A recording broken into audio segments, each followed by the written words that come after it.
Allô! Bienvenue sur le podcast des investisseurs qui voient grand. On est en compagnie d'Hugo. Bonjour à tous, bienvenue sur ce deuxième épisode qui va s'intéresser à l'indépendance financière ou la liberté financière ou l'autonomie financière. C'est le sujet de cette discussion aujourd'hui en présence de Fouad, expert en immobilier, où on va parler cash flow et on va expliquer pourquoi ce n'est pas forcément ce que vous devez viser et pourquoi. Pense à t'abonner, un petit... Mettez-moi des likes, les amis, mettez-moi des likes. Bon, il faudrait le remixer avec des étoiles, parce que sur Apple Podcast, c'est 5 étoiles. N'hésitez pas à partager, cela va nous permettre de produire plus de contenu. Nous rejoindre sur les réseaux, t'inscrire à la newsletter. Tous les liens se trouvent dans la description de ce podcast. Produire demande un effort considérable. Nous supporter va nous permettre de produire encore plus, de t'apporter encore plus de valeur. Donc abonne-toi, mets 5 étoiles et partage. Aujourd'hui, le sujet va concerner la liberté financière. Et pourquoi, au lieu de parler de liberté financière, on devrait parler en réalité d'autonomie financière. Qu'est-ce que tu en penses, Fouad ? Alors, thématique fondamentale. Je vais faire un petit retour d'expérience sur les quelques interventions que j'ai fait en conférence, en séminaire, sur une centaine de personnes en moyenne. J'ai systématiquement posé la question aux gens qui sont venus, donc un public qualifié, qui souhaite vivre de l'immobilier. Et donc, en règle générale, on a 90 à 95% des gens qui souhaitent vivre de l'immobilier.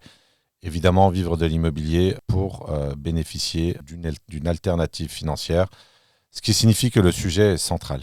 Le sujet est central, ça concerne, une fois de plus, d'un point de vue sociologique, on parle de, je dirais en France, de plusieurs centaines de milliers de personnes. Et également, je pense que c'est l'objectif de tout entrepreneur. C'est mon objectif personnel, on en parlera si on passe à... je vais préciser aussi quelques règles qui sont importantes pour moi. Je pense que Hugo est sur la même longueur d'onde. On va essayer de faire dans la transparence, même si je suis en règle générale un adepte de l'opacité informationnelle. Mais je ne supporte pas les contenus où il y a un niveau de rétention d'informations beaucoup trop important. Donc on ne fera pas preuve de langue de bois et on va essayer d'être le plus clair et le plus exhaustif possible. On n'est pas dans le christianisme, on n'est pas dans la religion, on ne cherche pas à changer le monde, on cherche à atteindre cette liberté financière, cette autonomie financière. L'autonomie financière, il faudrait déjà la définir. Comment tu la définis ? Alors ce que je pense qu'il faut déjà définir, c'est une non-définition, on va dire. Pourquoi est-ce qu'on n'est pas à l'aise avec le concept de liberté financière ? Au-delà de faire de l'anticonformisme, pourquoi est-ce que l'expression galvaudée et même violée de liberté financière ne nous convient pas ? Pour une simple raison. Tu me diras ce que tu en penses, Hugo. On est toujours dépendant de quelqu'un. Alors, pas de liberté financière, pardon, d'indépendance financière. Donc, on est toujours dépendant de quelqu'un, d'un client, d'un fournisseur, éventuellement du trafic de telle ou telle personne. On est également au final toujours dépendant de son capital. On est dépendant des cycles de marché et c'est pour ça qu'on préfère le terme d'alternative financière ou d'autonomie financière. Finalement, c'est travailler pour son propre compte avec son capital. Je trouve la notion de dépendance totalement vraie et c'est pour ça que je suis très intéressé par le côté autonomie, qui reflète beaucoup plus la réalité, même si les gens préfèrent le rêve, le romantisme au réalisme, comme on l'a vu dans le premier podcast. Pour moi, la définition de l'autonomie financière, mais on retombe dessus, pareil, avec les revenus passifs, ça n'existe que sur les pages de vente de produits marketing. Je dirais que l'autonomie financière va dépendre de chacun. Elle va être atteinte à partir du moment où tes dépenses seront inférieures à tes revenus, que, pour pas dire revenus passifs, je dis ça, revenus semi-actifs. Notamment, on peut prendre dans l'extrême pour l'illustrer, ça va être quelqu'un qui vit dans une tente quechua au milieu de la campagne à bouffer des cailloux, avec un RSA, il est autonome et libre financièrement. Moi, tu me mets un RSA, je vais être libre pendant une journée, sans vouloir être dans l'excès, mais quand tu aimes vivre, ça va être de dépenser sans forcément compter, sans tomber dans l'excès. De dire, allez, je vais en boîte de nuit, je vais péter la tournée générale. Mais ça va être de ne pas se poser la question. Et c'est en quelque sorte, là, on retombe sur quelque chose qu'on avait vu dans le premier podcast, qui est la définition du vachier. Totalement d'accord avec ta première analyse, Hugo. Il y a des éléments qui sont importants. Alors évidemment, il y a la satisfaction des besoins primaires. Ça concerne à peu près tous les individus. Ensuite, il y a une autre problématique additionnelle qui concerne un certain nombre d'investisseurs. Et là, ça dépend du style de vie. Et pas un style de vie qui est forcément basé sur l'ostentatoire, mais sur ce que j'appelle l'art de vivre. Et notamment l'art de vivre à la française. Et c'est là qu'on a deux éléments supplémentaires qui vont faire varier le niveau d'alternative ou d'autonomie, le niveau de quantité d'argent pour satisfaire les besoins. Il y a le premier élément qui est le niveau d'art de vivre. Quel est ton art de vivre ? Est-ce que tu aimes aller au restaurant ? Est-ce que tu as un palais, tout simplement ? Est-ce que tu aimes le voyage ? Est-ce que tu aimes être dans une forme d'oisiveté qui te permet éventuellement de vaquer à d'autres occupations ? Et il y a le deuxième point qui est très important, le confort. Et le confort coûte très très cher. Totalement d'accord. Et tu vois, par exemple, c'est pour ça également que je dis que aujourd'hui, l'activité de mon business me permet de couvrir très largement mes dépenses. Mais cependant, si j'arrête le business, je vais avoir un revenu semi-passif, mais qui va se détériorer très rapidement, à mon avis, pour atteindre très rapidement zéro, même si on dit oui, le business Internet, ça tourne même quand ça n'occupe plus. Ça, c'est toujours sur des pages de vente. Et je me souviens d'une phrase tu disais qu'on est toujours dépendant en quelque sorte. Je me souviens d'une phrase de Charles Gave, qui me gave quelquefois sur Internet avec sa vision très pessimiste, que je trouve pas... Il ne rassure pas quand tu l'écoutes, et pourtant c'est quelqu'un de très cultivé. Il est très intelligent, mais c'est vrai qu'il est extrêmement anxiogène. Et ça, quand on est entrepreneur, le côté anxiogène, on a envie de l'éviter, quoi. Il faut être optimiste dans tous les cas. Et il disait quelque chose de très vrai. C'est que, et ça c'est pareil pour les entrepreneurs qui disent « Ouais, j'ai plus de patron ». Et il disait une chose très vraie, c'est soit on a des patrons, soit on a des clients. Et ton nouveau patron, c'est tes clients. Donc produire du contenu, t'adapter aux nouvelles tendances, ce n'est pas du revenu. Je ne suis pas libre financièrement au jour d'aujourd'hui, alors que mes revenus couvrent 5 à 6, voire 10 fois mon train de vie, qui ne changerait pas si même j'avais une énorme augmentation. Ouais, il évoluerait à la marge. Mais allez, il prendrait 10-15%. Je ne me prive de rien, je travaille pour ne pas me priver de rien et pour avoir cette mentalité de pouvoir dépenser sans regarder, sans être dans l'excès. Tu n'es pas dans le mouvement FIRE ? Non. À compter chaque centime ? C'est le frugalisme, mais le frugalisme est très difficile à... Et on parlera du podcast un peu plus loin. Le frugalisme, pour moi, c'est des gens qui limitent les dépenses et qui augmentent leur rentrée d'argent, qui en soi sont intelligentes. Qui n'ont qu'un seul levier finalement, la baisse de la dépense. Oui, mais qui ont également une éducation financière pour mettre plus de piliers. Moi, quand j'entends frugaliste... Je dirais plus une conscience financière qu'une éducation financière. Ça, c'est une bonne question. Je ne l'ai pas assez étudié en profondeur. Pour moi, j'ai l'image de quelqu'un qui fait du frugalisme, qui a même une chaîne qui s'appelle quasiment pareil. J'ai tout le temps ce souvenir, au niveau de l'art de vivre, où on était allé manger chez un membre de ma communauté, et cette personne avait été invitée avec moi. Et lui expliquer qu'il fallait réduire les dépenses. Moi, sentant la chose, on est invité chez un de mes clients. J'ai fait, le mec, il va arriver avec rien. Il vaut mieux que je prenne 2 bouteilles. Avec un bouquet d'épinards. Il a fait mieux. Il a fait mieux et c'est véridique. Je salue Sig s'il nous écoute, parce qu'il s'en souviendra. Il est arrivé avec une barquette de fraises. Ouais. J'espère que c'était des garriquettes produites en France, au moins. Même pas. Et des putains de fraises en provenance d'Espagne. Et j'ai été obligé de dire, ouais, tiens, j'ai pris la bouteille de vin que tu m'as demandé d'acheter. Et pour moi, le frugalisme, c'est ça. J'aime bien.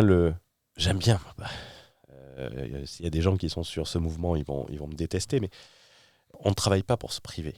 Et pour moi, le frugalisme, c'est tu fais cuire tes pâtes et tu te douches avec l'eau qui reste des pâtes qui reste tiède, quoi.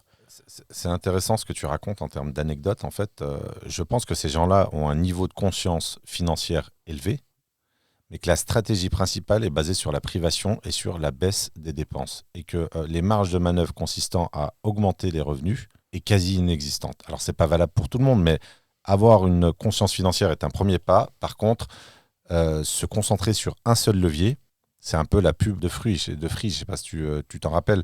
À défaut de pouvoir gagner beaucoup d'argent, j'en dépense très peu. C'est un petit peu ça, le frugalisme. Après, c'est préférable à quelqu'un qui est incapable de gérer un budget, qui est systématiquement à découvert, qui est un consommateur, tout simplement. La première situation est quand même préférable à la seconde, mais ce n'est pas suffisant, en fait. C'est nécessaire, pas à ce niveau-là, mais ce n'est pas suffisant, en fait. Et c'est très important parce que, par exemple, on peut adopter la stratégie entrepreneuriale du frugalisme dans, par exemple, le rachat de société, qui va consister de limiter les dépenses au maximum. Mais tu prends une société auquel tu coupes tout le R&D, donc tu vas limiter les dépenses. Oui, ta société va cracher plus d'argent, mais elle va se cracher au bout d'un moment. Et là, les investissements que tu devras faire seront tellement conséquents que ça sera terminé. C'est les techniques de fonds d'investissement qui généralement rachètent des sociétés, coupent tous les frais de développement, tous les frais commerciaux, dépecent la bête et la boîte coule. On avait en France un dossier que je connais, qui était un leader européen dans le sud-ouest, qui était, si je ne dis pas de bêtises, l'inventeur du parquet flottant, le parquet Marty. Je ne sais pas si ça te parle. Je connais que la marque leader en termes de qualité, qui est Quickstep. Qui est, d'ailleurs, petit conseil, si vous faites de la rénovation immobilière, prenez des lames PVC Quickstep et prenez une teinte un peu couleur chêne, couleur parquet, mais sinon je ne connais pas l'inventeur. Et cette société qui était dans le sud-ouest avait explosé et elle a été rachetée par Tarkett, donc, qui est une société importante, c'est danoise, non ? Je sais pas, je sais que c'est coté en bourse par contre. Et ensuite revendu à un fonds d'investissement qui a dépecé la bête, qui a été frugaliste, qui a coupé toutes les dépenses considérées d'inutiles, mais tu le payes toujours à un moment. Par exemple, tu es en amitié, je peux couper les dépenses, on allait manger à midi au restaurant, je peux couper une dépense, pas t'inviter. Oui. Ça va me faire un peu plus d'argent. Mais ça, je vais le payer très cher, de manière très chère à la fin. C'est pour ça que le frugaliste, pour moi, c'est une méthode court terme. Alors, tu as introduit aussi un critère qui est très important pour moi, qui est la pénibilité. Et il y a une idée qui circule massivement sur Internet, qui est la notion qu'il est nécessaire en fait de souffrir pour réussir. Il y a un infopreneur assez connu dans l'immobilier, que je ne vais pas citer évidemment pour ne manquer de respect à personne, mais qui véhicule très fortement cette image qu'il est absolument nécessaire d'être dans un état de souffrance, de sacrifice dans le sens où le niveau de privation nécessaire pour pouvoir investir est indispensable. Et moi, je pense que lorsqu'on fait dans l'efficience, dans la stratégie, dans l'anticonformisme, il n'est absolument pas nécessaire de souffrir pour investir, et on a d'autres leviers possibles. Donc ça, c'est important. Et il y avait un autre critère que je souhaitais réintroduire sur la partie autonomie financière. Je pense qu'il intéresse beaucoup de gens, tu me diras ce que tu en penses, c'est supprimer le lien de subordination qui existe dans leur relation avec le travail. Et notamment toute la catégorie de salariés. D'ailleurs, petit mot au passage, catégorie souvent dénigrée. Et ça, c'est insupportable parce qu'il faut savoir d'un point de vue bancaire en immobilier, le statut de salarié est le meilleur statut pour emprunter, et a fortiori massivement. Et c'est d'ailleurs pour ça que certains salariés avec des salaires beaucoup plus faibles peuvent investir beaucoup plus que des entrepreneurs qui disent faire 15, 20, 30 000 euros par mois. Tout à fait. Pour en revenir à la définition du vachier dont on avait parlé, sans rentrer dans les détails, on vous renvoie au premier podcast. En gros, oui, mes dépenses sont couvertes par mes revenus, mais je ne peux pas dire vachier à mon business. Donc je ne suis pas en situation d'autonomie financière. Je suis en situation de semi-autonomie financière. Alors, si on peut analyser en fait ce point qui est très intéressant et de comprendre pourquoi, je l'interprète sur ce que j'appelle en fait la productivité du travail, puisque tu produis du contenu. Et d'ailleurs, je trouve que c'est très honnête de ta part en fait de dire que tu dépends également de la quantité de travail que tu produis. Et finalement, tu n'as pas tant d'automatisation, enfin tant de récurrence que ça.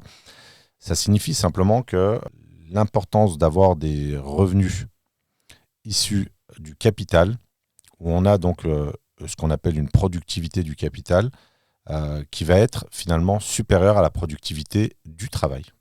Est-ce que tu es d'accord sur cette analyse? Est-ce que tes revenus proviennent encore principalement de ce qu'appelait Marx ta force de travail? Totalement. Mais totalement.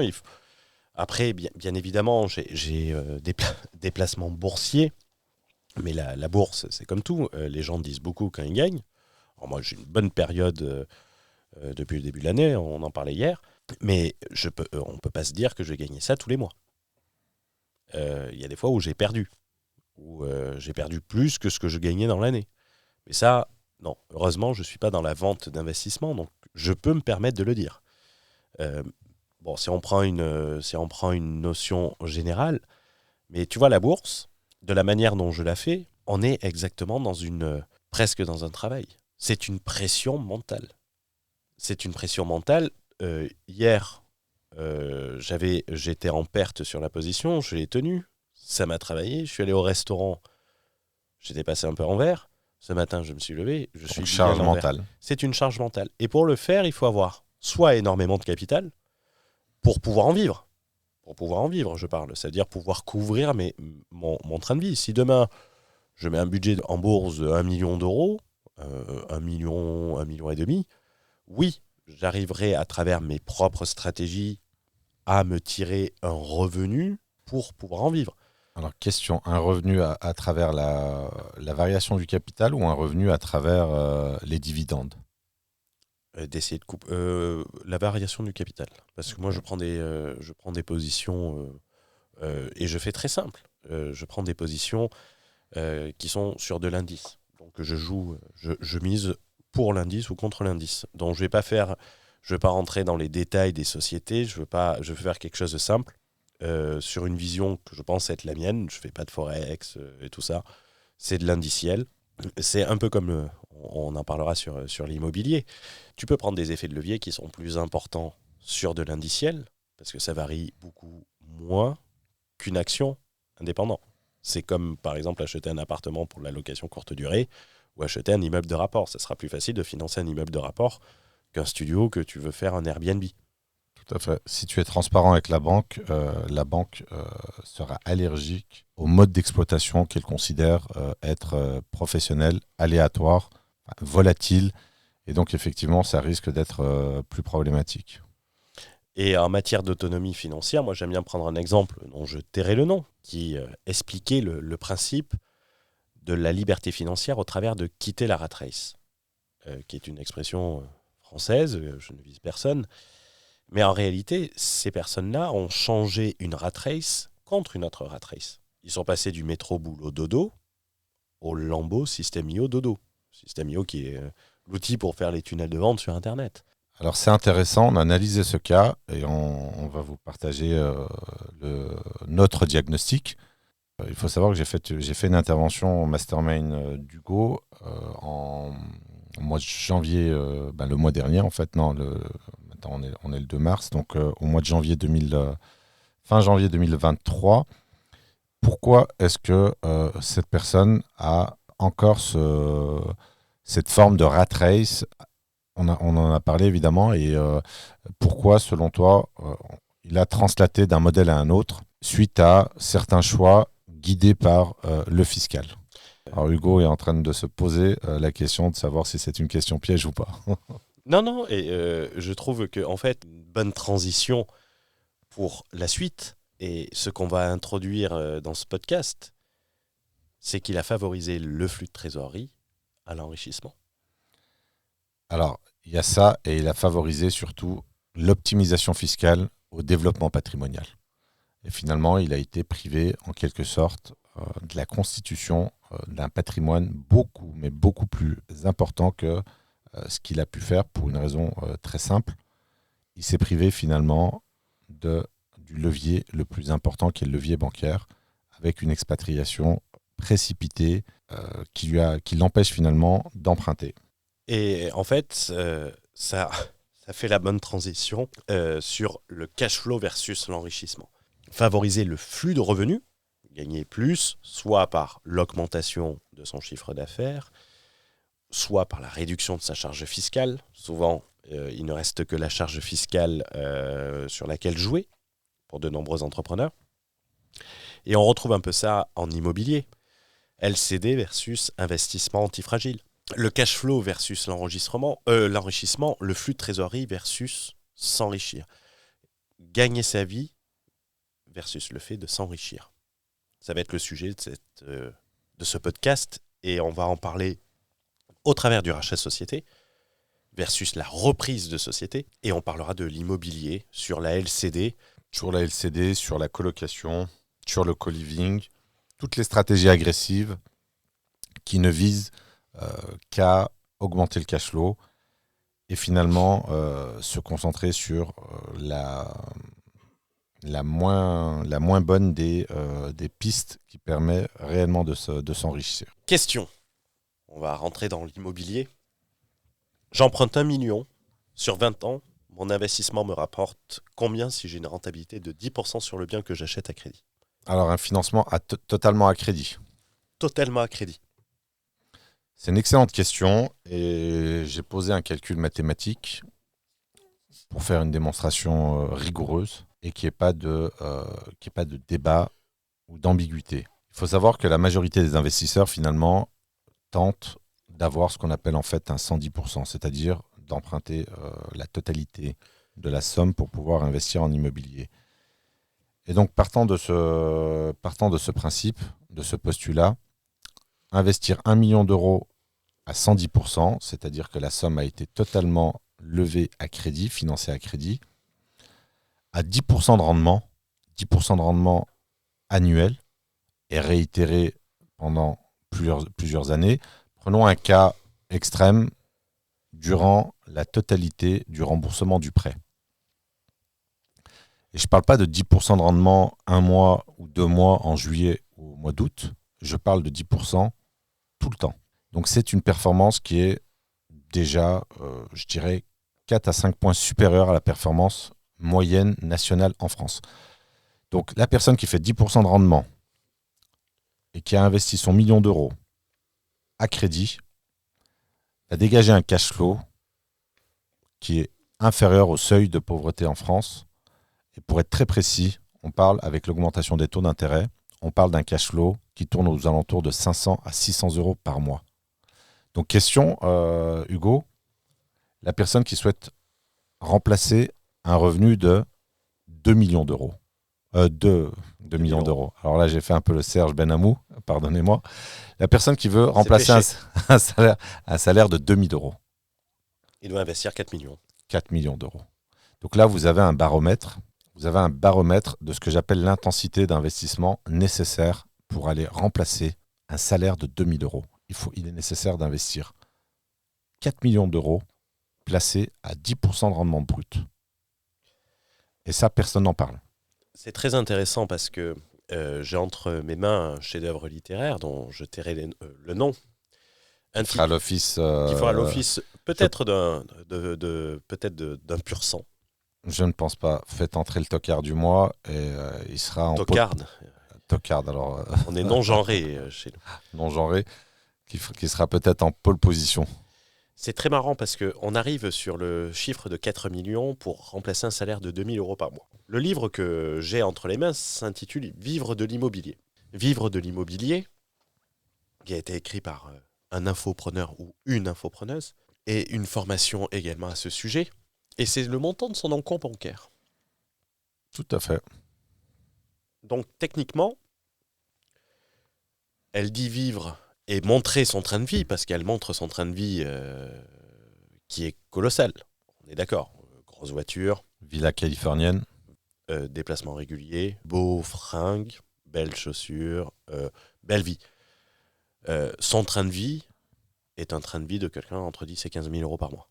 Minimum. Si tu intègres l'acquisition de la résidence principale à crédit, ce qui est extrêmement rationnel et conseillé, le strict minimum, je dirais 10 000 euros par mois. Le strict minimum. Mais je pense qu'on est plutôt aux alentours de 15. Voilà. Donc ça veut dire qu'elle devrait, pour son train de vie, grosso modo, avoir 5 fois plus en immobilier pour couvrir son train de vie. Tout à fait. Il faudrait peut-être enlever du pilier vivre de l'immobilier la vente de formation, qui à elle seule doit être la moitié de son encours bancaire.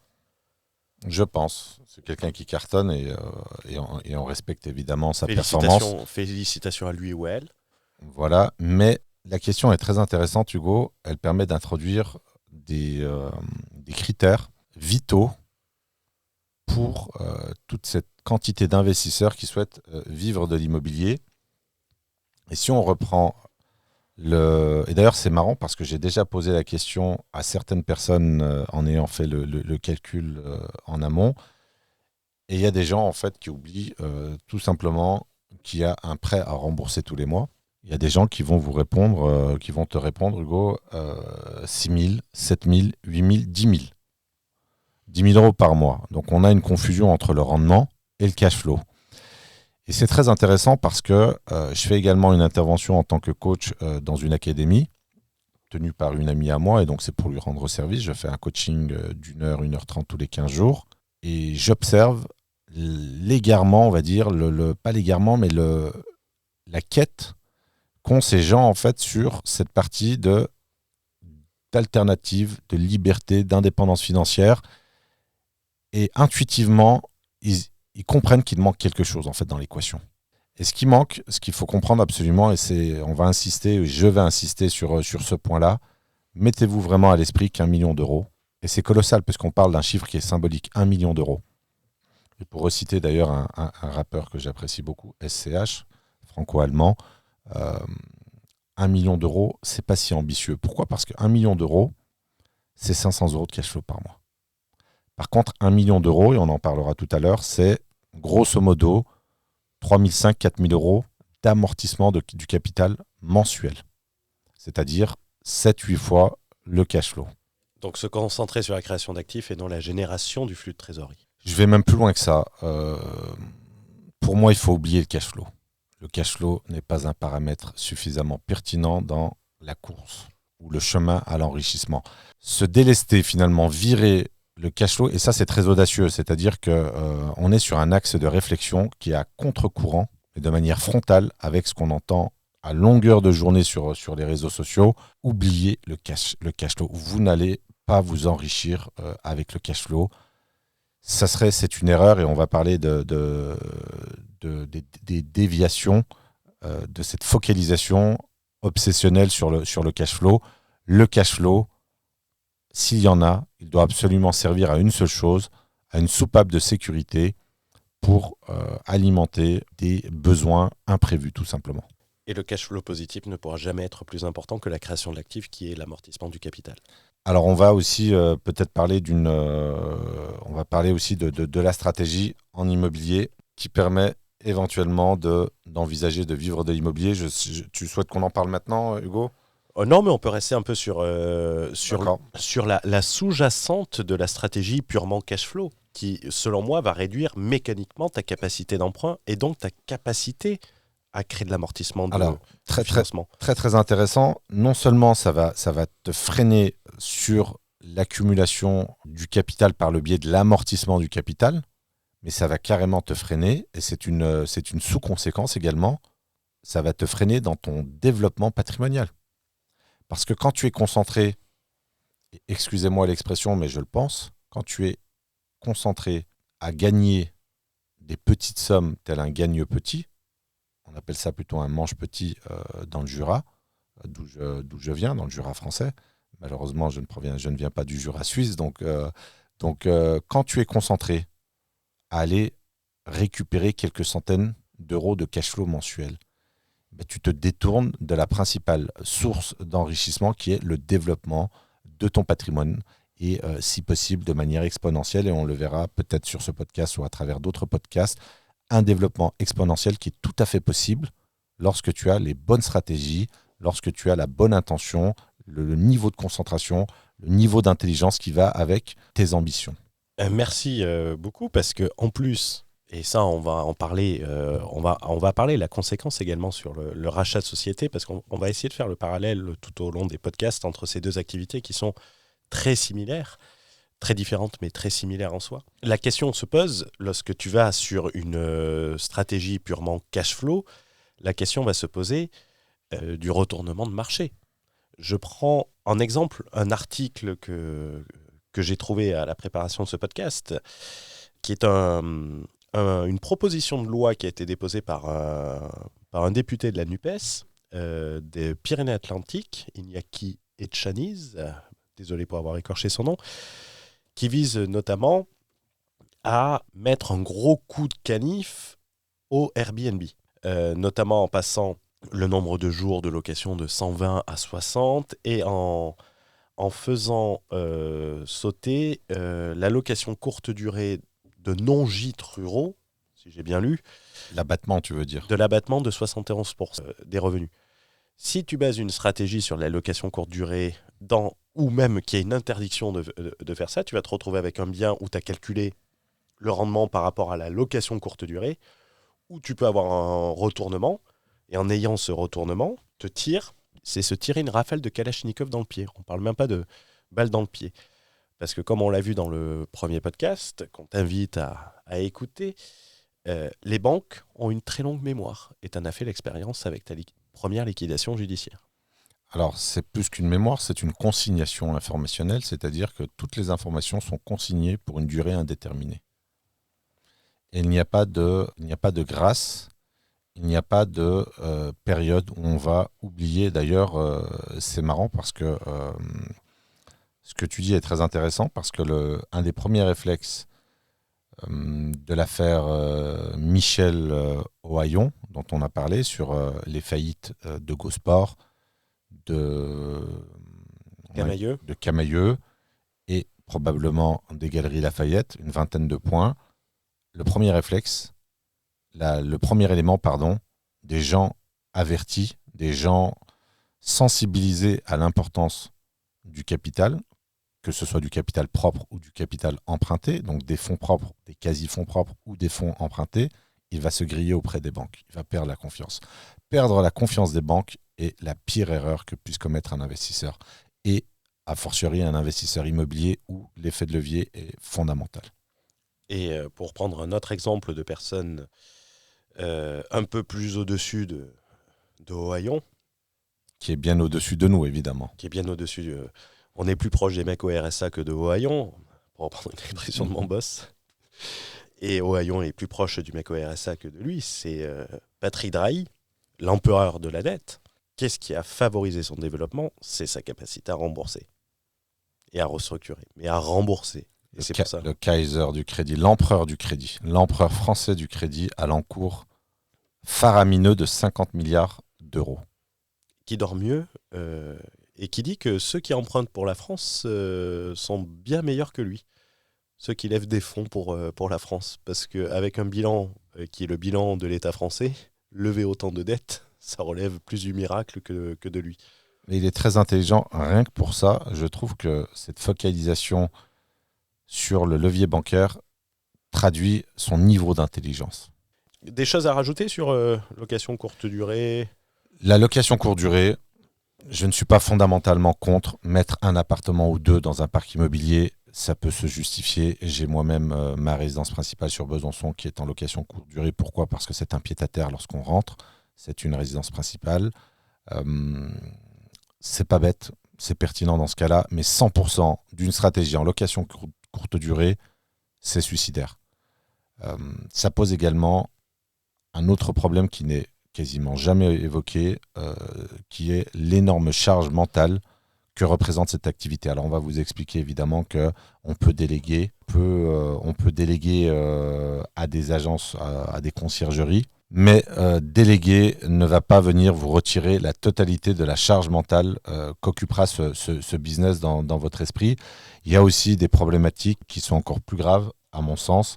C'est toutes les opportunités que vous allez rater dans tous les autres segments de marché. Et ça, c'est beaucoup plus embêtant. Si j'avais fait que de la LCD, je ne serais pas allé sur la promotion, sur le marchand de biens, sur l'immobilier commercial, qui est une des meilleures niches, à mon sens, en termes d'efficience, en termes de faiblesse de charge mentale, puisque tout est à la charge du locataire commercial, qui a une énorme pression vis-à-vis du bail commercial, c'est-à-dire que s'il ne paye pas son loyer, il perd son fonds de commerce. Ouais, c'est un acte notarié en plus, ça n'a pas besoin de. Un bail commercial, il faut absolument qu'il soit en 369, en acte notarié. Pourquoi ? Parce que c'est un titre exécutoire, et c'est-à-dire qu'en cas d'impayé, ça va directement chez l'huissier de justice, ça n'a pas besoin d'aller dans un premier temps au tribunal. Donc le fait de faire de la LCD, la spécialisation, que ce soit de la colocation, ce qui est vendu par l'immense majorité des influenceurs 2.0, est une erreur monumentale, stratégique, parce qu'elle vous fait passer à côté d'énormément d'autres opportunités. Ça vous évite en plus, ça vous empêche de monter en compétences, parce qu'évidemment les compétences d'un marchand de biens, ce ne sont pas les compétences d'un investisseur spécialisé en LCD. Ça vous prive de financement professionnel, ce qui est problématique à l'heure actuelle, parce qu'à l'heure du rationnement du crédit, on n'a aucun rationnement sur le financement professionnel, puisque la notion de taux d'usure, la notion de taux d'endettement n'existe pas dans les financements professionnels. Et donc, se borner à aller sur de la LCD exclusivement est une erreur stratégique de très grande ampleur, qui a des conséquences sur le développement patrimonial d'un parc qu'on pourrait atteindre finalement et qu'on ne pourra pas atteindre à cause de toutes les problématiques qu'on a évoquées. C'est pour ça qu'il faut suivre les conseils, 50% de LCD, 50% de colocation. Voilà, grosso modo, pour échouer, c'est le cocktail Molotov parfait. Moi, je vais parler de la reprise d'entreprise sur Internet, version 2.0. Parce qu'il y a une nouvelle niche qui s'est créée sur Internet qui promet de vous transformer en Bernard Tapie. Une invention d'un nom, le nom marketing, bon, je peux le prendre, il est connu, hein, c'est le reprenariat, qui définit cette méthode, qui est un concept brillant d'un point de vue marketing, il n'y a rien à dire, qui consiste grosso modo à racheter des boîtes en crédit vendeur, c'est-à-dire vous ne sortez pas l'argent pour acheter la boîte. C'est un concept parfait d'un point de vue marketing. Tu me diras ce que tu en penses, Fouad, parce que tu t'y étais intéressé un peu au début. Pas d'apport, pas de caution perso, mais c'est le paradis, facile. C'est la MAF que je préfère, quoi. Alors très intéressant, effectivement. Dans un premier temps, comme je l'ai été au niveau immobilier, je me suis emballé. J'ai trouvé ça vraiment brillant. Et ce qui m'a rassuré, c'est que la méthode est très intéressante puisqu'il y a une absence de caution solidaire sur le financement, puisqu'il n'y a pas de financement. Le financement est un crédit vendeur, il n'y a pas de financement bancaire. Et après, j'ai repris mes esprits, le temps d'absorber la chose et de déployer mon esprit critique, qui est fondamental pour traiter les choses de manière indépendante, de manière objective et surtout de façon rationnelle. Et je me suis dit que la problématique principale, c'est que pourquoi un vendeur, un cédant, céderait une boîte rentable, ce qui fait d'ailleurs toujours partie de mes critères de recherche, puisqu'on en parlera, ça fait partie de mes projets de diversification hors immobilier. Pourquoi est-ce qu'un cédant céderait son entreprise très rentable ? Et quand je parle de très rentable, pour vous donner un exemple concret sur mon cahier des charges, je recherche à acheter une entreprise en association pour des questions de complémentarité, notamment en termes de management. Une boîte qui crache 1 million d'euros de résultats nets. Pourquoi est-ce qu'un cédant la céderait à quelqu'un qui lui propose un full crédit vendeur ? Pour quelle raison ? Parce que personne d'autre ne la veut. Le problème, c'est que tout le monde veut une boîte qui fait 1 million d'euros de résultats nets. Et c'est ça qui est intéressant, c'est qu'on se retrouve en fait avec des seconds choix, qu'on ne fait pas là où on ne va pas là où notre expertise va faire rayonner la société, on va là où notre crédit vendeur est accepté. Et je te pose la question, Hugo, pourquoi est-ce que la plupart des gens qui sont intéressés par cette méthode privilégient le crédit vendeur ?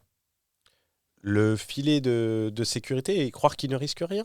Non, pour une autre raison. Parce que c'est facile, pas besoin d'apport. Ils ne pensent pas au crédit bancaire, ils pensent qu'ils n'ont pas accès au crédit bancaire. Or, moi, je suis extrêmement à l'aise avec le crédit bancaire pour l'avoir utilisé massivement dans le cadre de l'immobilier. Et je t'ai partagé un podcast très très intéressant sur un acheteur de société qui expliquait qu'il a utilisé un levier bancaire de 90% pour racheter ses sociétés. Et donc là, 90% de levier bancaire, c'est absolument colossal pour du rachat d'entreprise. Pourquoi est-ce que je chercherais à me priver des banques, qui est le principal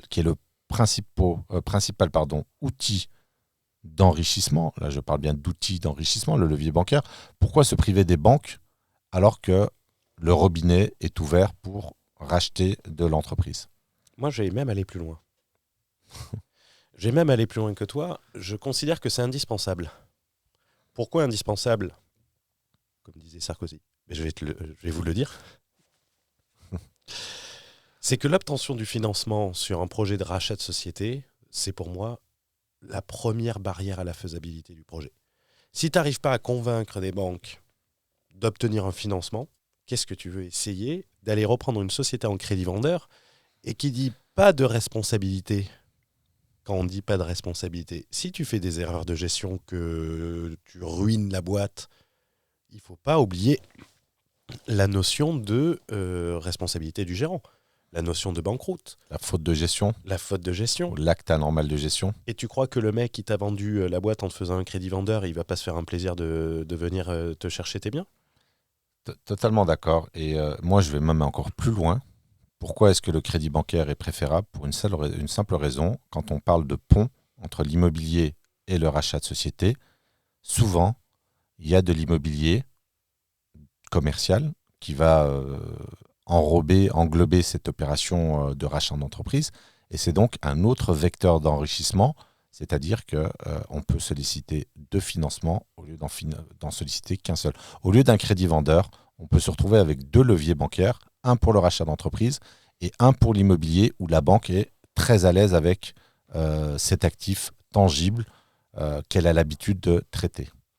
Et le pire, moi je vais te dire, d'un point de vue crédit vendeur, pourquoi j'aurais envie de te vendre ma boîte, te faire le crédit, c'est-à-dire prendre tous les risques moi-même, pour que tu plantes ma boîte? Est-ce qu'il vaut mieux pas que je la garde, que je réduise l'activité, que de la laisser à quelqu'un qui peut-être n'y connaît rien, qui n'y comprend rien, qui a peut-être monté une salle de sport et qui se prend pour Bernard Tapie, personne n'est visé, et de planter mon outil productif? Est-ce que personnellement, quelqu'un qui me dit je te fais 1 million en crédit vendeur, et connaissant que la plupart des entrepreneurs peuvent échouer sur ce type de projet, est-ce que je préfère pas dire écoute, je la vends 500 000, mais je préfère sécuriser immédiatement? Un tien vaut mieux que deux, tu l'auras. J'allais exactement dire ça. C'est une bonne réflexion. Je voulais introduire un autre critère sur cette notion en fait de crédit vendeur et d'apporter un peu de nuance. Pourquoi pas solliciter partiellement, éventuellement, en fonction de la taille du rachat de société, pourquoi pas ne pas introduire une fraction du prix en crédit vendeur, éventuellement sur la partie immobilière, sur une petite partie éventuellement du rachat de la société. Voilà, ça permet éventuellement de nuancer nos propos, mais il y a aussi la capacité à argumenter en fonction de la qualité de la cible, en fonction de la qualité de la société qui est à vendre. Plus elle sera attractive, plus il y aura de la compétence, plus évidemment le vendeur sera sensible aux caractéristiques du financement et au pédigré du repreneur. Et j'irai même un peu plus loin sur la notion de crédit vendeur. Alors à ce jeu-là, je suis extrémiste, on peut aller très très loin. On peut aller très très loin. La voiture, tu sais quelle est la voiture à laquelle je fais le moins attention personnellement? Le type de voiture. Un véhicule de société? Non. Véhicule de location. Ah, véhicule de location, oui. Pourquoi? Parce que en véhicule de location, j'ai le rachat de franchise avec la carte bancaire. Il y avait un journaliste britannique qui disait que la voiture de location était la voiture la plus rapide du monde, parce que tu es tout le temps à 100% dedans, parce que tout simplement, c'est pas la tienne. Si je vais jamais faire ça avec ma propre voiture. Voiture de location, je la garde, et s'il y a un mec qui me fout un coup de porte, c'est pas grave. Pourquoi ? Parce que je vais pas payer, parce que c'est pas à moi. Est-ce que le fait de reprendre une société en crédit vendeur que tu ne payes pas n'a pas cet effet indirect ? Je pense que ça joue psychologiquement. Pourquoi ? Parce qu'il n'y a pas de douleur sur le financement. Sur la pénibilité d'obtention du financement, tu n'as pas de douleur ou de pression. Ça, c'est encore un autre débat, mais en tout cas, tu n'as pas de pression sur l'épée Damoclès qu'il y a sur ta tête en cas d'échec. Parce qu'évidemment, quand tu es caution solidaire, et pour reprendre aussi prendre un exemple sur lequel j'ai l'habitude d'aller et comprendre qu'on doit assumer ses stratégies et être à l'aise avec la caution solidaire, il faut savoir que moi, en banque, je n'attends pas que la banque m'informe, me demande la caution solidaire, je la propose de moi-même pour envoyer un signal extrêmement positif. En société civile immobilière, tu es indéfiniment responsable. De facto, en qualité d'associé, tu es responsable des dettes de la société civile immobilière. Et donc, cette notion d'être très très à l'aise avec la caution solidaire, il faut absolument travailler là-dessus. C'est comme un peu sur Internet, on entend beaucoup parler des intérêts composés. Que tu places 1 000 € à 10% et au bout d'une telle année, en plaçant les intérêts des principaux... basé sur l'effet cumulé, finalement. Sur l'effet cumulé. Je me souviens d'une démonstration de mon boss que je t'avais partagée, et elle est véridique, c'est pas du storytelling à la Oussama Hamar. Je lui avais demandé le concept et pourquoi c'était trop beau pour être vrai et pourquoi personne ne le faisait. Et il m'avait fait une démonstration très simple, c'était à son bureau, il avait tiré son tiroir, il a toujours un jeu de cartes, et il avait servi une main de poker en Texas Hold'em, donc deux cartes en main, 3 cartes révélées, le flop, et la turn et la river n'étaient pas révélées. J'avais un valet et un 10, qui étaient pareillés de la même couleur, donc une bonne main. Et il m'a dit, est-ce que tu es prêt à parier 50 € sur ce flop ? J'ai fait oui. Je parie 50 € sans hésiter. Je ne connaissais pas mes taux de réussite, mon taux de chance statistique, ça ne m'intéresse pas, mais j'avais un bon feeling. Il y avait un tirage couleur. Je pense que j'avais un 10 en paire. Non, j'étais bien placé de mémoire. Il m'a reposé la même question. Il a fait, maintenant, on parie une année de ton salaire. On ne change pas le jeu. Tu es toujours avec tes 2 cartes. Est-ce que tu prends la même décision ? Je vais non, je le fais pas. Il fait, qu'est-ce qui a changé entre la première et la deuxième ? La première situation et la deuxième situation. C'est qu'on ne joue pas pareil avec des petites sommes qu'avec des grosses sommes. Et on le voit quelquefois quand on joue avec ses amis au poker, pour ceux qui jouent au poker, quand tu joues pour 5 balles, t'en as rien à foutre. Tu ne ferais jamais la même chose si tu jouais 5 000 € au casino. Tu as un niveau de vigilance qui est inférieur avec les petites sommes, ou un niveau d'attention inférieur, un niveau du détail inférieur que quand tu manipules des grosses sommes. Oui, et je pense que plus tu t'enrichis, plus tu veux réduire le risque. C'est intéressant ce que tu dis également pour rebondir. En fait, il y a la notion du risque qui est souvent mal interprétée. La notion d'aversion au risque, il y a une confusion générale et je vais essayer d'y apporter une clarification. Les gens confondent la prise de risque et l'amour du risque. Et il y a une autre idée qui se cache derrière, c'est-à-dire qu'il peut y avoir cette obsession qui consiste à vouloir ne pas prendre de risque. Mais échapper au risque ou vouloir le minimiser jusqu'à un point qui est 0, sachant que le risque 0 ou le 0 risque n'existe pas, finalement, c'est se priver quelque part, une fois de plus, du développement de son patrimoine. La question de la prise de risque est fondamentale et prendre des risques est indispensable. Et il faut le voir comme un levier stratégique de débutant ou quand on commence dans la vie, c'est-à-dire que le risque peut être considéré comme un levier. Donc la notion de vouloir minimiser son risque pose également des problèmes, à mon sens, sur la capacité à développer un patrimoine, que ce soit dans l'immobilier ou dans le rachat d'entreprise. Et d'ailleurs, je t'ai parlé de mes craintes. Dans le rachat d'entreprise, je considère que le niveau de sûreté, de succès, de réussite d'une opération est inférieur à celui de l'immobilier. C'est-à-dire que je ne parle pas du niveau de création de richesse, je parle du niveau de sûreté. Le niveau de sûreté, quand tu es un professionnel aguerri dans l'immobilier, que tu as acheté un coup de fusil, que tu as ton financement, que tu as prévu certaines techniques d'initiés qui te permettent d'avoir des soupapes de sécurité financière, font que tu vas avoir un niveau de sûreté qui va tendre vers 100%.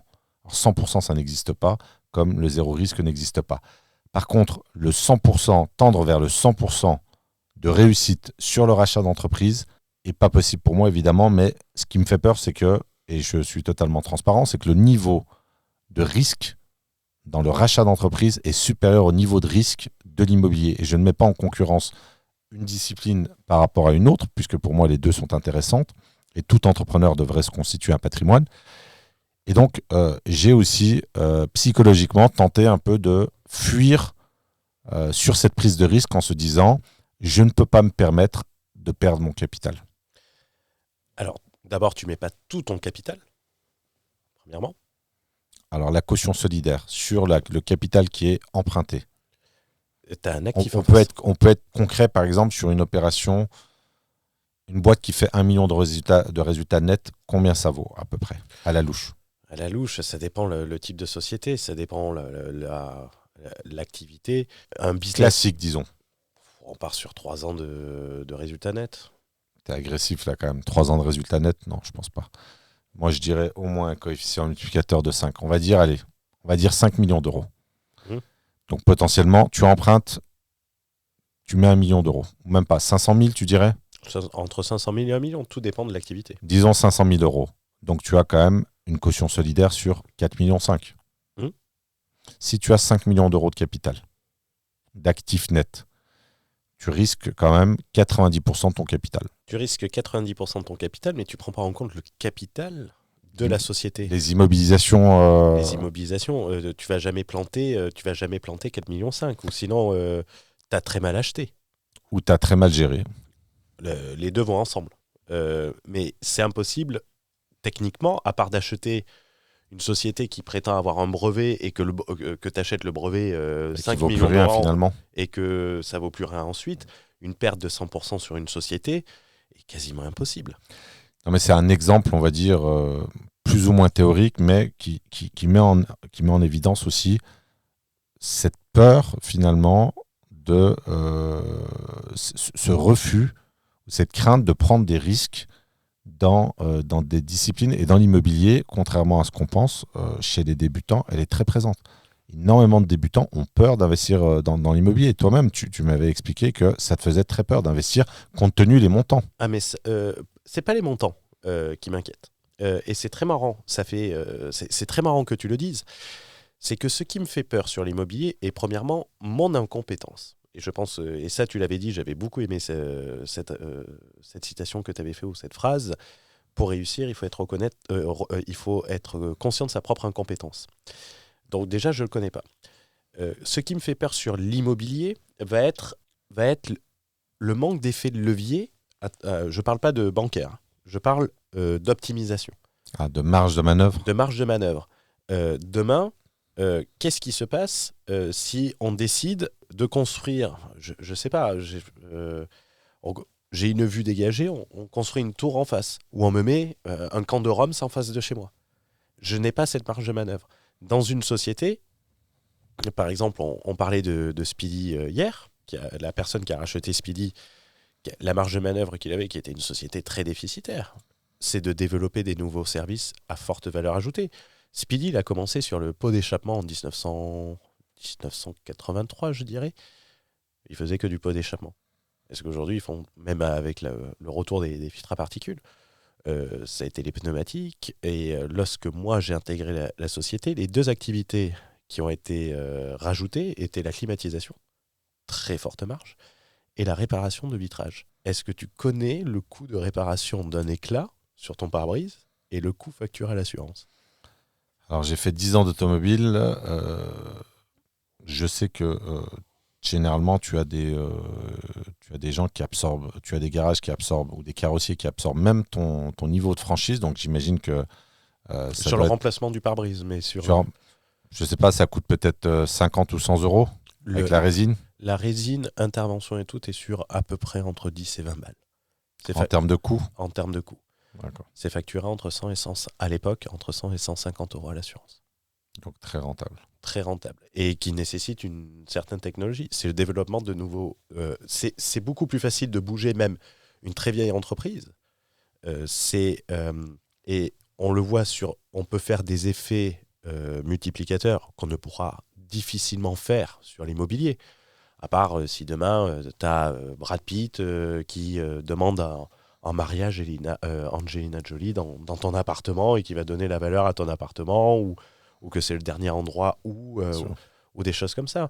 Il y a beaucoup plus de leviers et le taux d'échec à 100%, et c'est là qu'on ne maîtrise pas, et c'est la peur du banquier, la peur de la caution.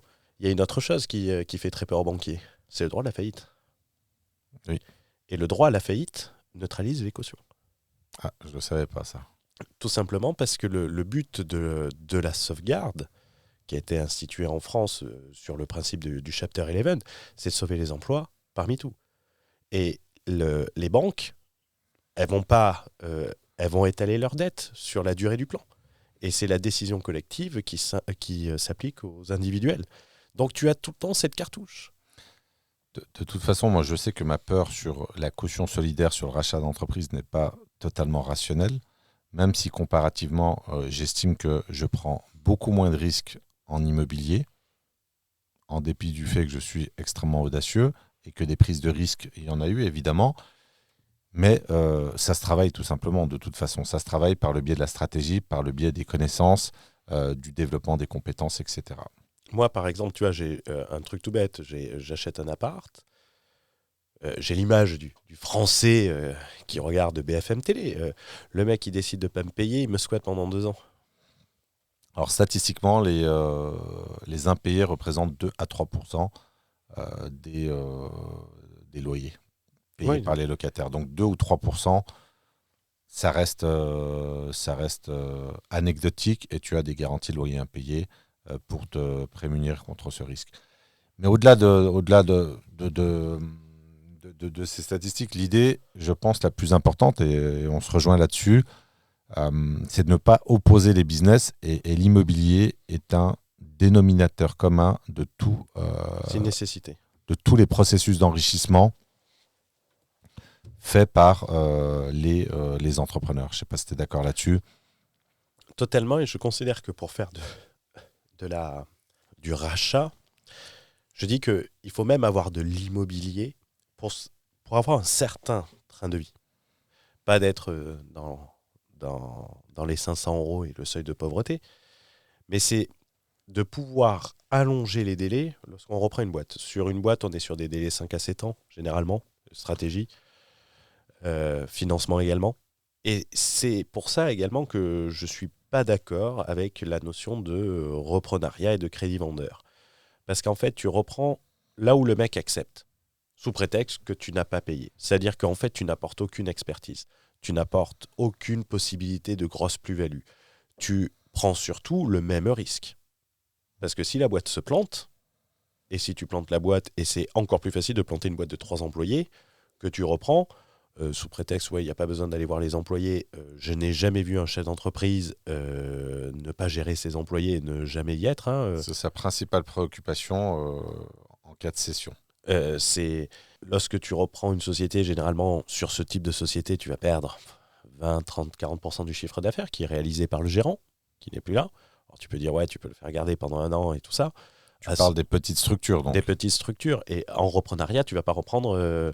t'as jamais vu Bernard Arnault aller chez Tiffany en disant hello crédit vendeur. T'as pas vu Patrick Drahi arriver chez SFR en proposant je vous fais 50% de crédit vendeur. Alors c'est intéressant ce que tu dis, c'est que Patrick Drahi est même plutôt adepte de payer plus pour être sûr d'emporter l'affaire. C'est ce qui s'est passé avec SFR par exemple. C'est ça. En fait, la capacité de payer plus va être selon ta capacité à gérer la boîte. Par exemple, j'ai une expertise j'ai un semblant d'expertise sur la gestion de supermarché. On se retrouve face à face, en concurrence sur l'achat d'un point de vente qui, pour moi, me paraît stratégique. Ça ne me dérange pas de le payer 100 000 balles de plus que toi. Pourquoi ? Parce que je sais ce que je peux faire. Donc payer plus cher, c'est comme une voiture. Tu as des gens qui sont capables, le classe G de Mercedes, tu le payes plus cher en occasion que neuf. Pourquoi ? Parce qu'il y a des gens qui sont prêts à le faire. Tu achètes la rareté, la disponibilité. Et tu achètes une certaine sécurité. Si les gens sont prêts à payer plus cher, c'est parce qu'ils savent qu'au pire, s'ils veulent s'en séparer, ils le vendront toujours à un bon prix. La cote des Porsche d'occasion a toujours été une valeur un peu refuge. Tout à fait. Donc le fait de pouvoir payer plus cher un bien, si toi demain, tu as l'immeuble mitoyen de chez toi qui est mis en vente et que tu vois que tu peux faire vraiment quelque chose de sympathique, tu es capable de rajouter 50, 100 000 euros de plus par rapport à l'offre de la personne. Totalement d'accord avec toi. Tu achètes la disponibilité, tu achètes l'opportunité finalement. Tu achètes la possibilité de t'enrichir. Tout à fait. Et le problème du reprenariat, du crédit vendeur, c'est petite société, notion d'intuitus personae. C'est un risque de planter une petite structure plus facilement que planter une grosse structure qui tourne. Et c'est très marrant parce que tu avais parlé du podcast que tu m'as partagé, qui était 2 séries de podcasts excessivement passionnants, où la personne avait repris 6 sociétés de mémoire. C'est ça. 15 millions d'euros de plus-value sur le rachat et la revente. Donc, personne brillante. J'ai oublié son prénom.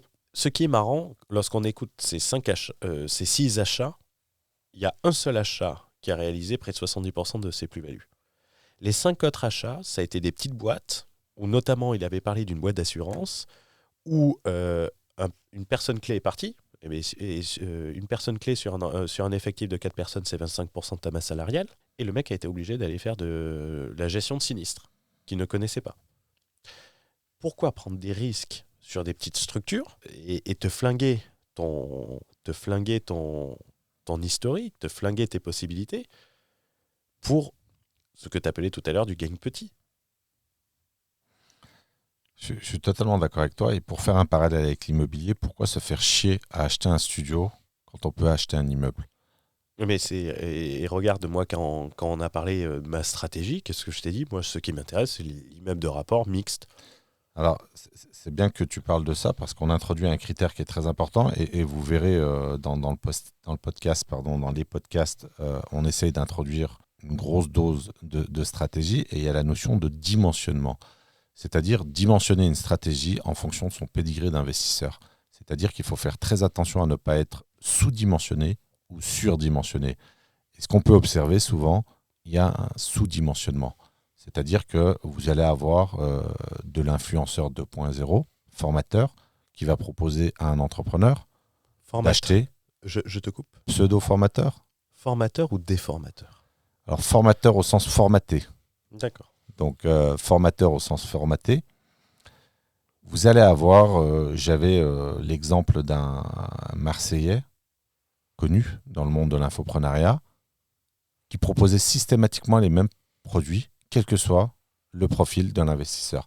C'est-à-dire qu'un investisseur, je ne sais pas, entrepreneur qui dégage 200 ou 300 000 euros de résultats nets par an, va se voir proposer exactement le même produit, c'est-à-dire un petit appartement LCD, que l'investisseur smicard. Et donc, la question du dimensionnement est extrêmement importante parce qu'elle va définir votre vitesse de développement patrimonial. Alors, il y a Hugo qui est en train de s'étouffer, ça ne dérange pas de s'étouffer quand je m'exprime. Excusez-moi, sœur. C'est une blague. Messire.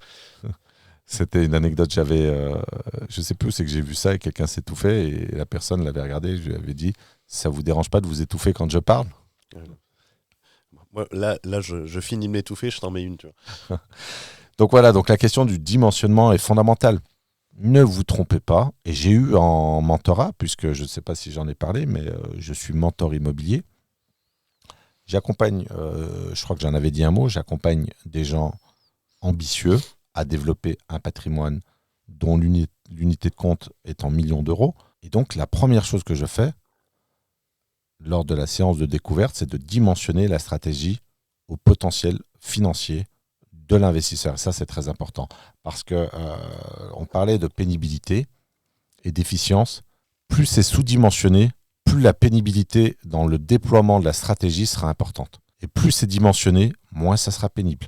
C'est-à-dire le fait de maîtriser l'outil bancaire, d'avoir une stratégie. Alors, il y a Hugo qui est en train de, souffrir en silence. Je parlais de pénibilité. C'est un resto chinois, ça. C'était épicé, je t'avais dit. Tu m'as dit, maintenant j'aime ça. Il n'y a que les gens d'origine étrangère qui aiment manger épicé. Tu devrais le savoir. Raciste. C'est là, on arrive sur la fin. Là. Donc on parlait de dimensionnement et de pénibilité. Plus votre stratégie est sous-dimensionnée, plus il y aura de la pénibilité et plus il y aura de l'inertie dans le déploiement et dans le développement de votre patrimoine. Et c'est pour ça que faire du sur-mesure et être parfaitement en règle avec la puissance de l'outil bancaire vis-à-vis de votre possibilité fera que si vous avez maîtrisé la stratégie, vous maîtrisez l'outil bancaire, vous pouvez vraiment déployer une stratégie avec beaucoup d'efficience et un strict minimum en termes de pénibilité. Totalement d'accord, et ce, aux deux niveaux. Il est beaucoup plus pénible de gérer une boîte de 4 employés que gérer une boîte de 250 employés. Et il est beaucoup plus facile de planter une boîte de 4 employés, qui est capable de se planter toute seule, sans aide, que de planter une boîte de 250 employés. Pourquoi ? Pourquoi ? C'est difficile à dire. Ça va être, je dirais, la dépersonnalisation de l'entreprise.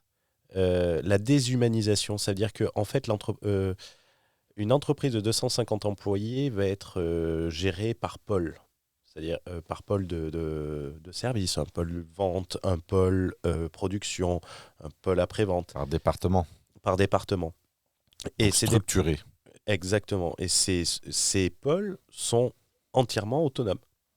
C'est-à-dire que s'il y a un problème avec le pôle production, le pôle commercial va continuer à fonctionner et vice-versa.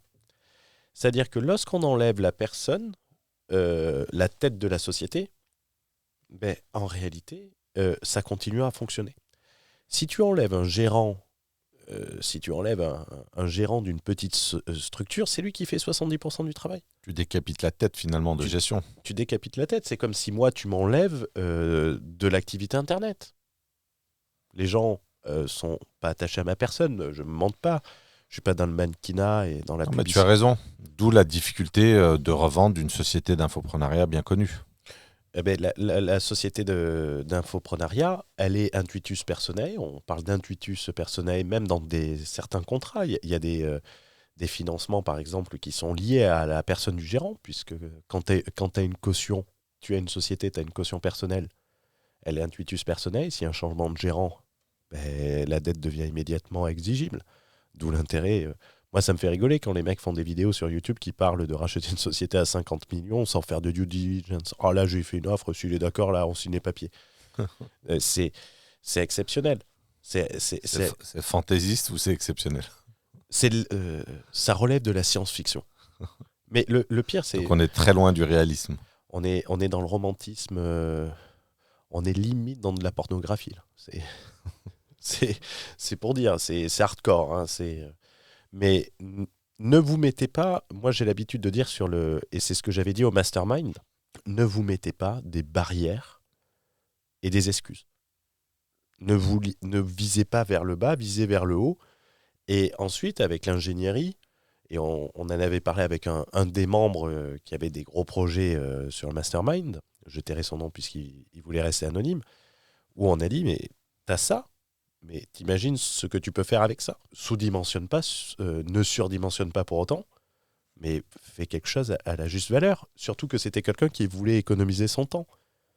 Le temps que tu vas passer dans une petite structure c'est comme la location courte durée ou aller ramasser les pièces à la laverie. Hein. Ce qui te fait saliver de ce que j'ai compris du coup. Ah, la laverie ? Ouais, la laverie automatique. Ah, la laverie automatique, ça me fait rêver. Avec du cash sonnant et trébuchant. Je trouve l'idée de... On enregistre le podcast dans un studio entièrement automatisé. Je trouve cette idée beaucoup plus brillante que la laverie automatique. Ah c'est clair. Moi, ça m'a frappé. Je veux dire, c'est extrêmement intelligent et ça correspond à un besoin du moment. Une évolution du marché. Et une optimisation, et c'est ça que j'adore, moi, dans la reprise d'entreprise, dans le rachat, c'est une optimisation des points morts. On est dans une cave où tu ne peux strictement rien faire d'autre.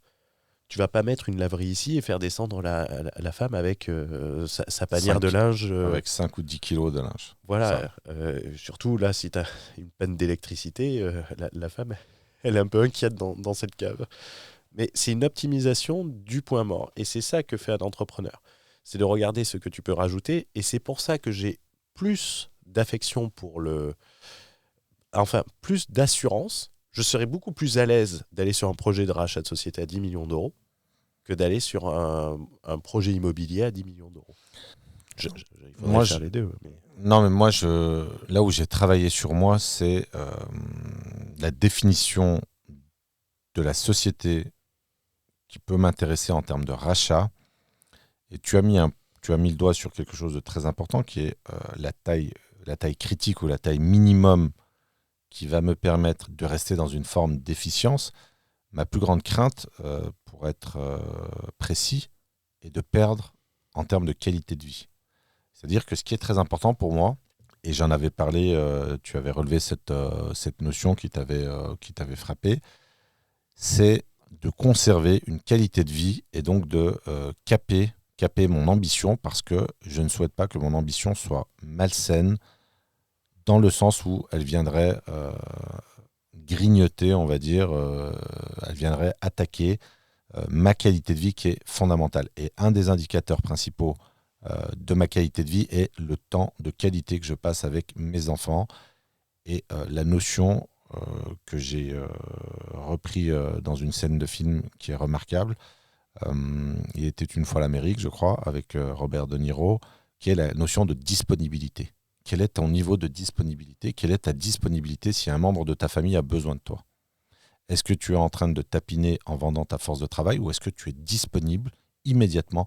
J'ai un niveau de disponibilité qui est extrêmement élevé. Et ça, c'est extrêmement important pour moi. Et j'ai eu peur, dans le cadre du rachat de société, d'être happé en termes de quantité de travail présentiel à fournir. Alors, tout dépend. Là. Après, d'où la taille critique, le point que tu soulèves qui est très important. La taille critique et surtout en fait, je vais pas te faire la loi de Pareto et tout ça.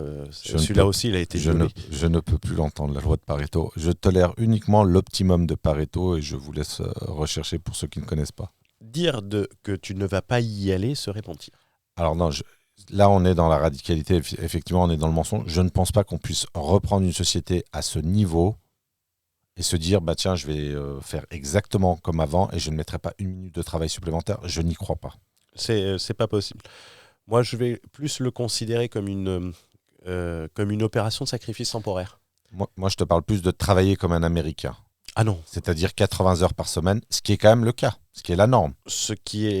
Ça dépend comment tu mets le travail et tout va dépendre de la structure que tu rachètes. Moi, je parle de la norme empirique. La plupart des gens qui reprennent des entreprises, des PME, on va dire une TPE ou une PME, 20, 25, 30 salariés, voire 50, 6, 7, 8 millions d'euros, même 5, ils ont un niveau d'engagement présentiel, une quantité de travail, je parle bien de la norme empirique, ils ont un niveau de présentiel, d'engagement qui est relativement important. Je ne sais pas si tu es d'accord sur ce point-là. Ça dépend. Le primo-repreneur, on va dire. Le primo-repreneur, oui. Après, ça dépend, pareil, de comment tu te positionnes. Par exemple, j'avais pris comme exemple au mastermind la personne qui avait une personne qu'on aimerait bien avoir dans ce podcast, qui a réussi à travers le rachat de société à très très haut niveau, puisqu'il est passé de 700 000 euros à plusieurs centaines de millions d'euros. Donc, je pense la preuve par le chiffre.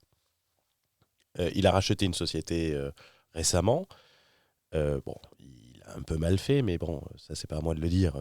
Il a dit lui-même. La société, il va pas y être en permanence. C'est qu'est-ce qu'il a analysé dans cette société. Il a analysé dans cette société les opportunités, l'outil de production, puisque c'est l'industrie. Ça dépend également du secteur. Si tu es dans la publicité, ben oui, il va falloir y être. Dans de la production, des choses comme ça, je ne vais pas dire que c'est du revenu semi-passif.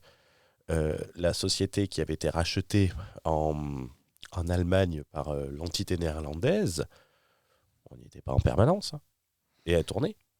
Mais c'est vrai que je parle plus, j'insiste sur ce point, du primo-repreneur qui n'a pas forcément Ah, et ça dépend. roulé sa bosse, qui lui permet éventuellement d'avoir cette distance, prend un cadre supérieur qui se reconvertit dans l'entrepreneuriat et qui rachète sa première société.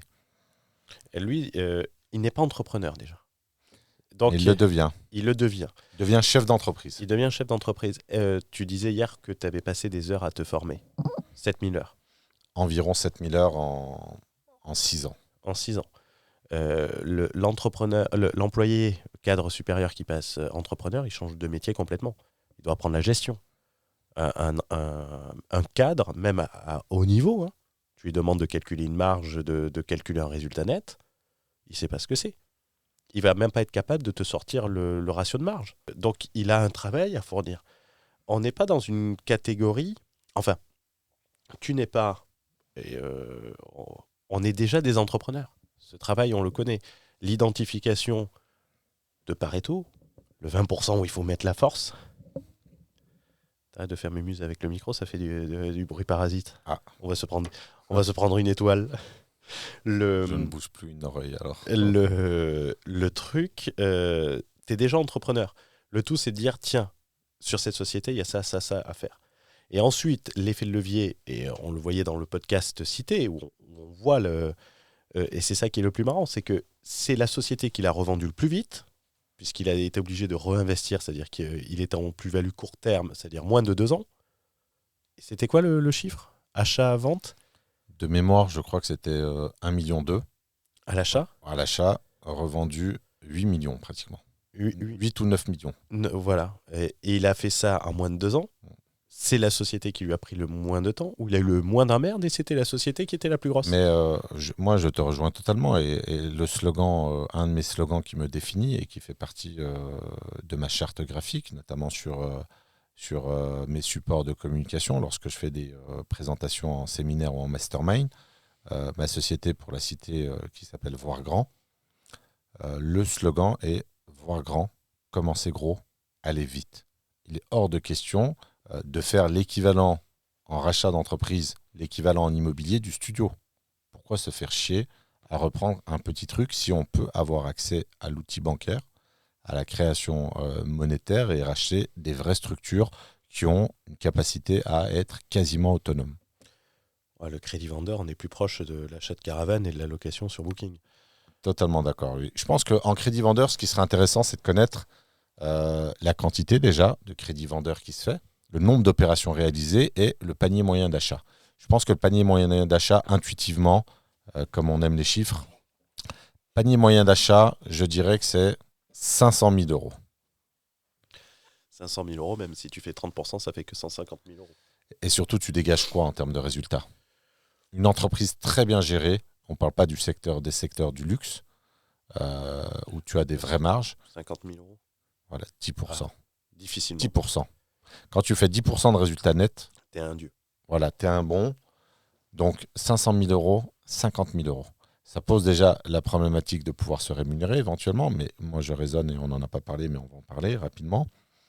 En termes de capitalisation financière, capitaliser à coût de 50 000 euros avec une entreprise, avec la quantité de travail que ça représente, c'est pas intéressant de mon point de vue. Je préfère un immeuble de rapport ou 2 immeubles de rapport pour 1 million d'euros où je vais amortir 50 000 euros de capital avec une quantité de travail infiniment plus petite. Et avec beaucoup moins de problèmes de personnel. Pas de personnel et permet de rebondir sur une notion économique très intéressante qu'il faut absolument intégrer, qui est la notion d'intensité capitalistique, qui est le rapport entre le montant du capital et les effectifs. Et l'immobilier, ce qui est très intéressant, c'est qu'on a une intensité capitalistique très élevée, c'est-à-dire beaucoup de capital et très peu de main-d'œuvre. Ah non, mais ça, c'est l'attrait principal. C'est l'attrait principal. On va se faire une petite conclusion sur cette autonomie, liberté financière. Moi, j'ai envie de dire qu'en immobilier comme en rachat, concentrez-vous sur, je vais reprendre ta phrase, générer des stocks et non des flux de trésorerie, l'amortissement du capital, la création de valeur, au lieu d'être sur du gain petit ou du peu cher, comme on dit dans le... Totalement d'accord avec toi. Moi, je vais conclure sur une citation du film The Gambler sur le passage du vachier. La vie d'un homme avisé est basée sur la position du vachier.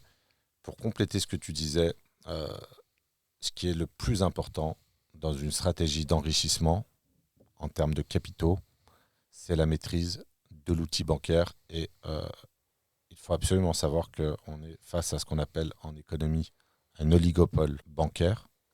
C'est-à-dire que vous avez une poignée de banques qui se partagent le marché, ce que j'ai rebaptisé le cartel bancaire. Et maîtriser les règles du financement bancaire, c'est ce qui va vous permettre de vous enrichir le plus rapidement. Et je vais éventuellement également citer un des titres, un des chapitres du livre que je compte sortir, je pense, à la rentrée.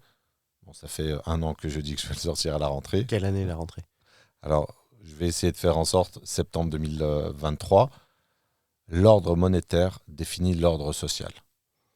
Et c'est une phrase que j'ai inventée et qu'il faut absolument intégrer et comprendre, évidemment, en amont. Mais en tout cas, l'enrichissement passe par la maîtrise et l'utilisation la plus intensive possible du levier bancaire. C'est ce qui vous fera vous enrichir le plus rapidement possible. Alors, le plus rapidement possible, ce n'est pas en 5-6 mois. Et autre élément très important, on n'en a pas parlé, mais pour conclure, sachez que ce sont les chiffres de la Banque de France, 91% de la masse monétaire en circulation, c'est-à-dire l'argent qui circule dans une économie, 91% provient du crédit bancaire, de ce qu'on appelle la monnaie scripturale. C'est-à-dire que l'argent qui circule provient du crédit bancaire. Donc si vous n'avez pas accès au crédit bancaire, que ce soit un crédit immobilier ou un crédit pour le rachat d'entreprise, je ne parle pas des crédits à la consommation, c'est un type de crédit qui ne m'intéresse pas. Si vous n'avez pas accès au crédit bancaire, vous n'avez pas accès à 91% de l'argent qui circule dans une économie. C'est ce que j'ai appelé la loi de Pareto dans la page de présentation du mastermind. Voilà du parasitage excellent. Voilà, c'est dans le Voilà de bankable. l'intelligence. J'ai changé le nom du PNL en bankable PNL sur les stratégies bancaires. Et où je dis qu'en réalité, si tu mets pas ces stratégies en place, si tu fais 100 000, tu jettes 900 000. Si tu fais 1 million, tu jettes 9 millions. Et en termes de développement, pour conclure également, en termes de développement, en termes d'effet de levier de vos capitaux propres, ce qui est intéressant, évidemment, c'est de générer le maximum de capitaux propres, ce qu'on va appeler le capital. Vous avez donc la possibilité de faire au minimum un coefficient multiplicateur de 10. C'est-à-dire que si vous avez 1 million d'euros de capital, et c'est pas tant que ça, alors je ne dirais pas, comme un certain infopreneur, que c'est de la merde, 1 million d'euros. J'ai compris un peu l'idée qu'il a voulu soulever derrière, c'est que c'est pas ce qui va faire, c'est pas ce qui va changer radicalement votre vie, mais en tout cas, si vous avez 1 million d'euros en capitaux propres, vous avez déjà la capacité de vous positionner sur des business à 10 millions d'euros. Et ça change tout. Ben, moi, comment je voulais le dire? Je l'avais sur le bout de la langue et je l'ai perdu. Ah, les joies du direct, de l'enregistrement direct. Soyez tolérants, c'est notre première production de contenu ensemble. J'ai perdu mon stylo, en fait. Je dirais que c'est la faute du marketing. Le marketing, tu vois, on privilégie l'immédiateté, qui est le flux de trésorerie, Oui. au stock ou à l'actif, qui est en réalité la chose qui nous enrichit vraiment. Et qui perdure. Et qui perdure. Et n'oublions pas que dans un temps numéro 2, les flux dépendront du stock. Et c'est pour ça que dans une vidéo, je t'avais contacté en live notamment, en disant de Christopher Langen, qui a une réussite exceptionnelle. Dans l'infoprenariat qui est numéro 1 sur le segment de l'immobilier. Sur l'immobilier, qui présentait ses chiffres, qui disait qu'il avait 8 millions de capitaux propres et 10 millions d'euros d'immobilier, où j'avais dit que c'était pathétique. Et en disant aux gens, mais c'est des multiples. Hein. C'est-à-dire que si tu fais 800 000 de résultats nets, tu vas faire 1,1 million d'emprunts bancaires. Mais tu vois, le problème, c'est que la masse n'a pas le niveau d'éducation ou d'esprit critique nécessaire pour absorber et comprendre tes propos. Pour vous donner un ordre d'exemple, sur une stratégie bancaire que moi j'ai mis en place, sur le fait, sur un pivotement stratégique, le fait, une stratégie quasi, comment dirais-je, schizophrène, c'est-à-dire le fait de redevenir salarié d'une de mes propres structures pour rentrer dans les petites cases des banques qui vouent un véritable culte à la fiche de paye, au CDI, avec le salaire que je vais vous donner en toute transparence, que je me versais au démarrage de mon parcours immobilier au 1er janvier 2017, 3 000 euros. Avec ce salaire-là, donc en annuel 36 000 euros, j'ai fait un coefficient multiplicateur qui est supérieur à 350 par rapport au montant du capital emprunté. Donc, si vous faites ne serait-ce qu'un coefficient multiplicateur de 10, qui est donc 35 fois inférieur au coefficient multiplicateur que j'ai mis en place, ben vous faites 8 millions d'euros de capitaux propres fois 10, ça fait 80 millions d'euros de patrimoine. Non, moi, je disais que je l'aurais commencé à trouver ça intéressant, parce qu'après, il y a la question de sourcing, à mon avis, à ce niveau d'achat et à cette frénésie d'achat. J'aurais trouvé ça normal si on parlait de 50 à 60 millions d'euros. Et comme dirait Oussama Hamar, ça va très vite. C'est-à-dire que ce qui est intéressant en plus, et c'est là où il faut mettre de la stratégie, quand tu as beaucoup de capitaux propres, quand ça parle en millions d'euros, et notamment 8 millions d'euros, tu fais du patrimonial. Et trouver du patrimonial, c'est pas difficile. On a beaucoup de respect pour Oussama Hamar, que je trouve particulièrement intelligent, même s'il faut être en capacité de critiquer son contenu et de ventiler ce qui doit aller à la poubelle et ce qui est intéressant. Comme tout, il y a des choses à mettre à la... Non, il n'y a pas grand-chose à mettre à la poubelle chez nous.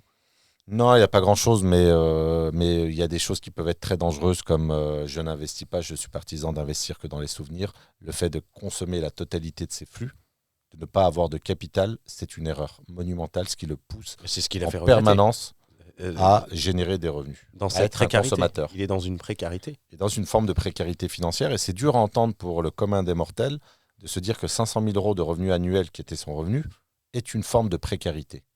Pourquoi ? Parce qu'il n'y a pas de capital. Donc, quand on dépend des flux, et là on a un exemple qui est quand même magistral, vous avez quelqu'un d'extrêmement intelligent, Brillantissime.